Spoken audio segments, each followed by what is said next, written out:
আপনি যদি মানুষ হয়ে থাকেন, আলোচনাটা আপনার জন্যে। আর নিজেকে যদি মানুষ বলে মনে না করেন, তাহলে আপনার জন্য এই কথাগুলো নয়। আমি বিশ্বাস করছি, যেহেতু আপনার সামনে এই ভিডিওটা যাচ্ছে, আপনি অবশ্যই একজন মানুষ। আর আপনার জন্যেই এই ভিডিও, আপনার জন্যেই হুকুম।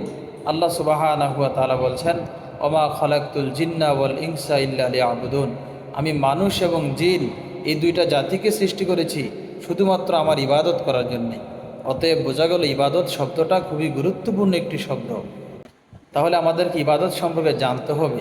ইবাদত কোনটা, কিভাবে চললে ইবাদত হবে, এর সহজ একটা ব্যাখ্যা হচ্ছে রাসূল পাক সাল্লাল্লাহু আলাইহি ওয়াসাল্লামের কথা এবং কাজ অনুসরণ করার নাম ইবাদত। আল্লাহর রসুল যেভাবে ঘুমিয়েছেন সেভাবে ঘুমানো ইবাদত। আল্লাহর রসুল যেভাবে ব্যবসা বাণিজ্য করেছেন সেভাবে ব্যবসা করা ইবাদত। আল্লাহর নবী যেভাবে রাজনীতি করেছেন সেভাবে রাজনীতি করাটাও ইবাদত। এক কথায় জীবনের সকল ক্ষেত্রে রাসূল পাক সাল্লাল্লাহু আলাইহি ওয়াসাল্লাম যেই আদর্শটা গোটা জাতির জন্য রেখে গেছেন, সেই আদর্শ মোতাবেক জীবন পরিচালনা করার নামই ইবাদত।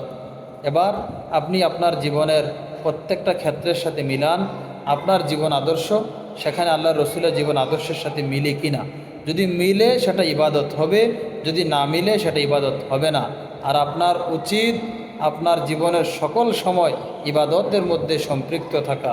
আপনি এটা বলতে পারেন না যে আমি মসজিদের ভিতরে গেলে আল্লাহর বান্দা ইবাদত করব, মসজিদের বাহিরে আল্লাহর বান্দা ইবাদত করব না। এই কথা বলার ক্ষমতা আমাদের কারো নাই। জিনিসটা বোঝার জন্য একটা ছোট্ট উদাহরণ পেশ করছি। ধরুন আপনি একজন মানুষের কর্মচারী, তিনি আপনাকে খাবার দাবার দিচ্ছেন, পোশাক দিচ্ছেন, চিকিৎসার ব্যবস্থা করছেন এবং মাস শেষে আপনাকে বেতন দিচ্ছেন। মালিক আপনাকে শর্ত দিল যে তুমি 24 ঘন্টা আমার এই দোকানের মধ্যে থাকবা আর আমার কথাবার্তাগুলো শুনবা, তাহলে দিন শেষে মাস শেষে তোমাকে এই প্রণোদনা দেওয়া হবে। এখন আপনি যদি দিনের 5 ঘন্টা সময় দোকানদারি করেন আর বাকি সময়টুকু অন্যের দাসত্ব করেন, অন্যের দোকানে গিয়ে কামলা দেন, আর এই খবর যদি আপনার অরিজিনাল মালিক শুনে, বলেন আপনাকে কি মাস শেষে বেতন দিবে? আর সেটা কি আনুগত্য হয়? যদি এটা আনুগত্য না হয়, বেতন যদি না পান, ঠিক ভেবে নেবেন আল্লাহ সুবহানাহু ওয়া তাআলা আমাদেরকে জন্ম থেকে মৃত্যু পর্যন্ত 24টা ঘন্টা সময় আল্লাহর দাসত্ব এবং গোলামির মধ্যে থাকার জন্যে নির্দেশনা দিয়েছেন। এখন আমরা যদি মসজিদের ভিতরে গিয়ে আল্লাহকে মানি, মসজিদের বাহিরে গিয়ে আল্লাহকে না মানি, আমরা যদি নামাজ রোজা হজ জাকাতকে আল্লাহর ইবাদত বন্দেগী মনে করি, এছাড়া আর বাহিরে আমাদের সমাজনীতি, আমার অর্থনীতি, আমার রাজনীতি, তা যদি হয় মানুষের বানানো মানবরচিত কোনো বিধান, তাহলে এটাও হবে আল্লাহ তাআলার সাথে গাদ্দারি, এটা ইবাদত নয়।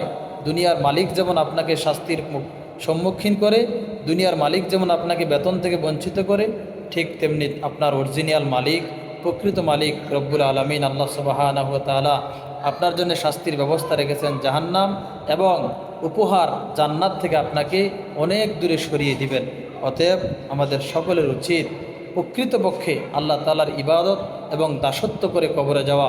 আল্লাহ সুবহানাহু ওয়া তাআলা আমাদের সকলকে প্রকৃত আবেদ বান্দা হিসেবে কবুল করুক, ইবাদত বুঝে ইবাদত করার তৌফিক দান করুক। আসসালামু আলাইকুম ওয়া রাহমাতুল্লাহি ওয়া বারাকাতুহু।